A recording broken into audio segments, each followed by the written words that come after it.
Today we are going to discuss about Einstein coefficients. It can also be named as the relation between the probability of spontaneous emission to stimulated emission. To derive the Einstein coefficient, first let us consider an atomic system which consists of two energy levels. Let E1 and E2 be the energy levels where E2 greater than E1. Let N1 be the number of particles in energy level E1 and N2 be the number of particles in the energy level E2. When a radiation interacts with an atomic system, it interacts with matter in three different ways. One is absorption.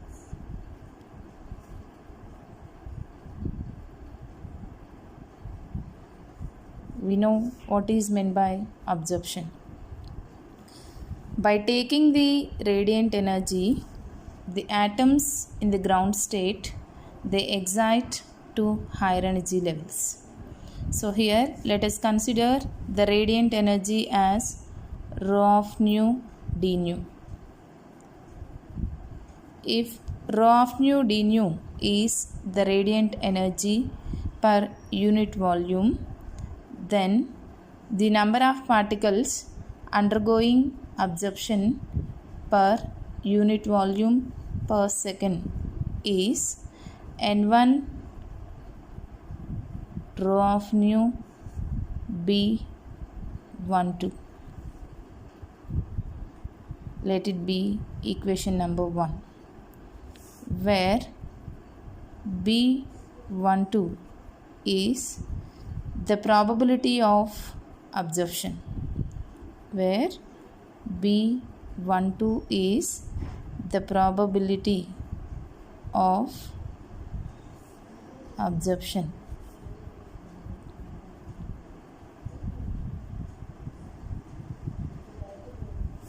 Next, the second way how it interacts with matter is stimulated emission.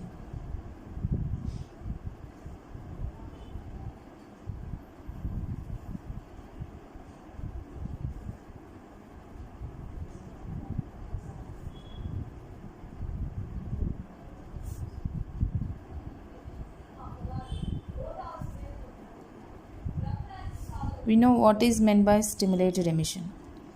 So in case of stimulated emission, the number of atoms which are in excited state, they take some energy and then they return to the ground state. Here the radiant energy rho of nu d nu is given to the particles which are in higher energy level. By taking this radiant energy rho of nu d nu, the particles in higher energy level, they return to the ground state with release of a fresh photon. This process is called stimulated emission.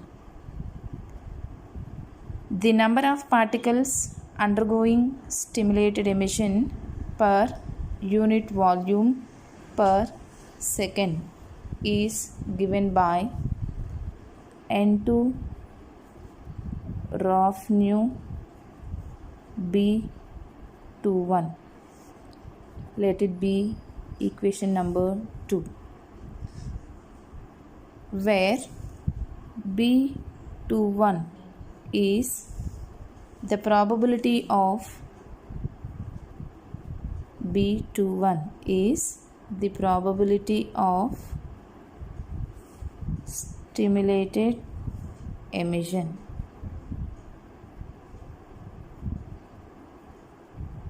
Stimulated emission.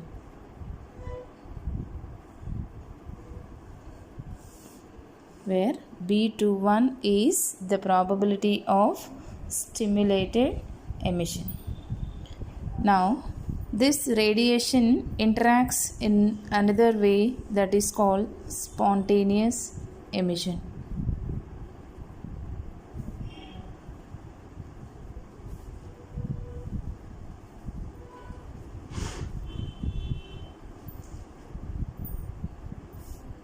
So, when the radiation interacts with matter, it interacts in three different ways.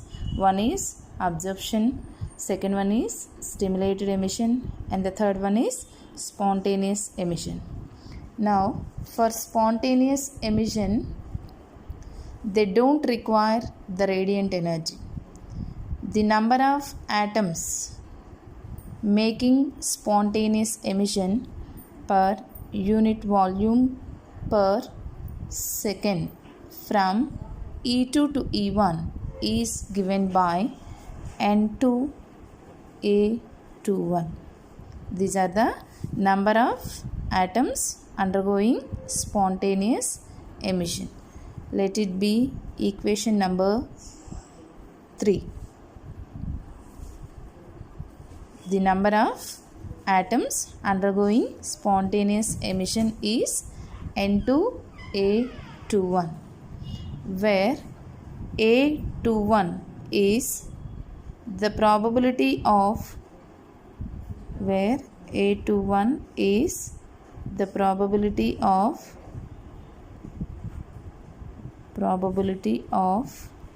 spontaneous emission.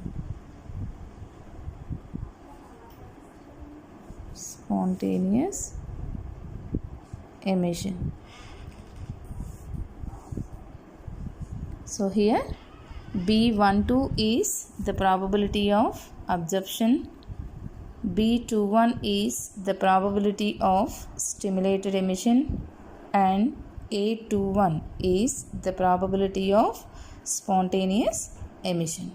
So when the radiation interacts with matter, it is interacting in three different ways.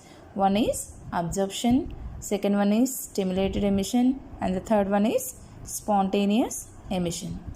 Now we have seen the number of particles which are undergoing absorption, stimulated emission, and spontaneous emission. Now under steady state, the total number of particles must be constant.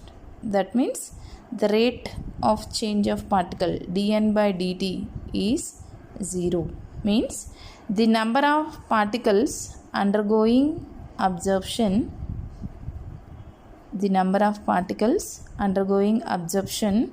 must be equal to the number of particles undergoing emission. This emission may be spontaneous and stimulated. The number of particles undergoing absorption must be equal to the number of particles undergoing emission. So this emission includes both spontaneous and stimulated emission. So the emission is the sum of both spontaneous and stimulated emission. So we are going to equate equation 1 with 2 and 3, because equation 1 represents the number of particles undergoing absorption, equation 2 represents the number of particles undergoing stimulated emission, and equation 3 represents the number of particles undergoing spontaneous emission. Now equating these two equations, we get, so equation 1 is N1 rho of nu B12 is equal to N2 rho of nu B21 plus N2 A21. Now take rho of nu terms to left side. So N1 rho of nu B12 minus N2 rho of nu B21 to 1 is equal to n2 a to 1. Now take rho of nu term common from both the sides.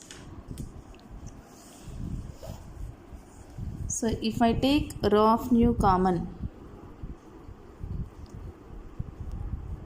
from both the terms, then I get n1 b12 minus n2 b21.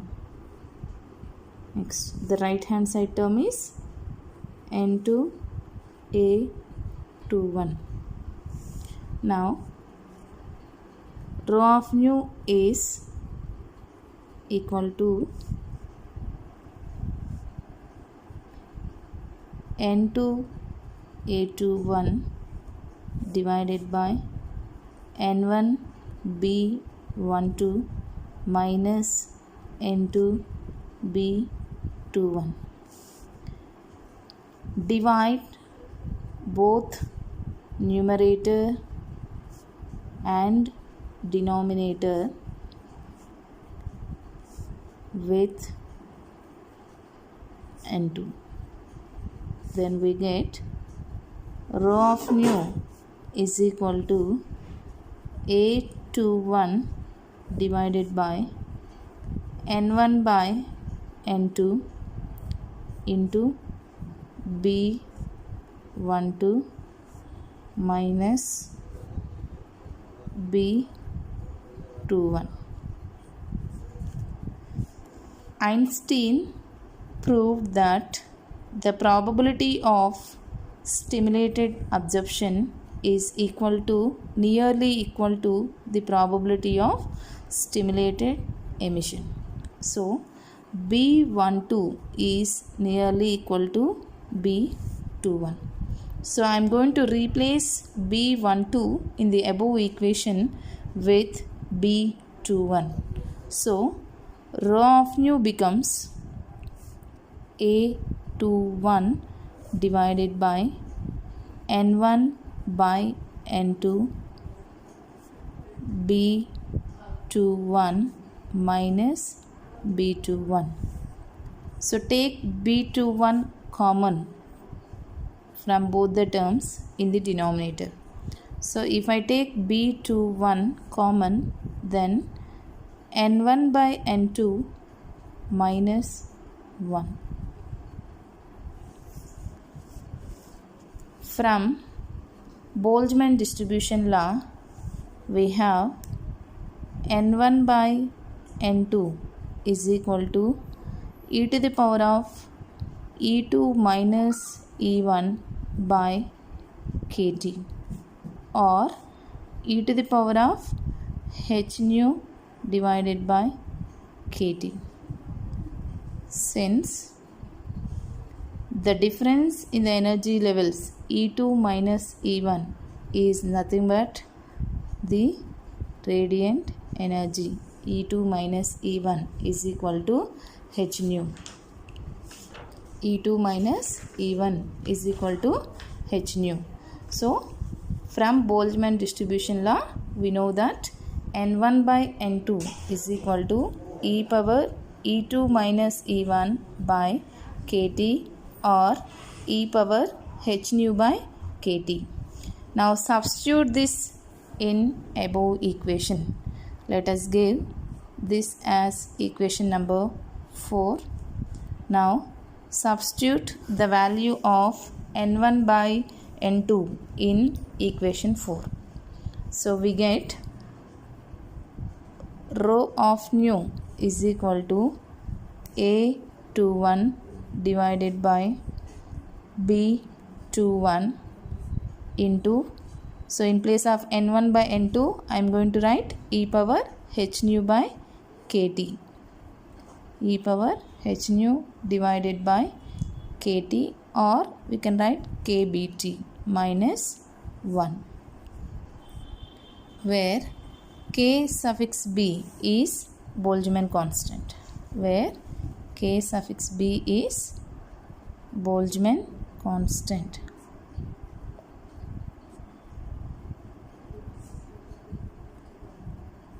Boltzmann constant.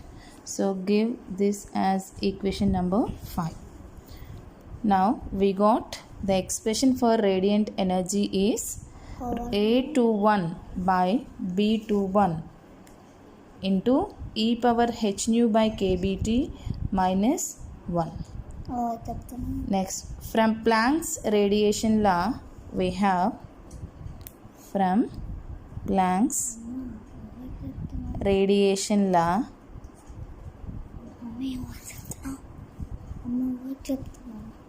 from Planck's radiation law, we have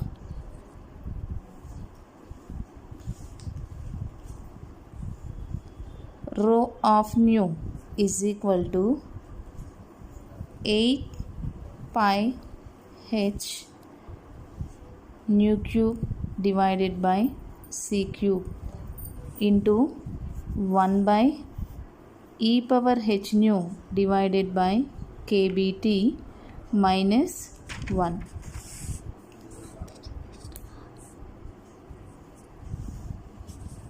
So we know that nu is equal to c by lambda. We know nu equal to c by lambda. If I replace nu is equal to c by lambda, then I get radiant energy rho of nu is equal to 8 pi h by lambda cube into 1 by e power h nu by kBT minus 1. Give this as equation number 6. Now comparing equations 5 and 6. Comparing equations 5 and 6, we get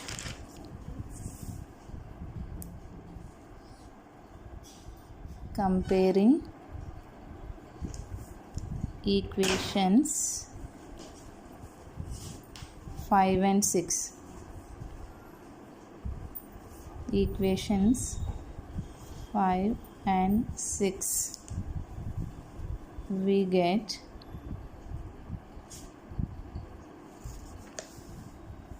A21 by B21. A21 divided by B21 is equal to 8 pi h divided by lambda m cube. A21 divided by B21 is equal to 8 pi h by lambda suffix m cube, where lambda m is the wavelength of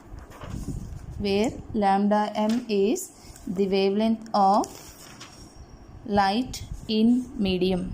This is the wavelength of light in medium.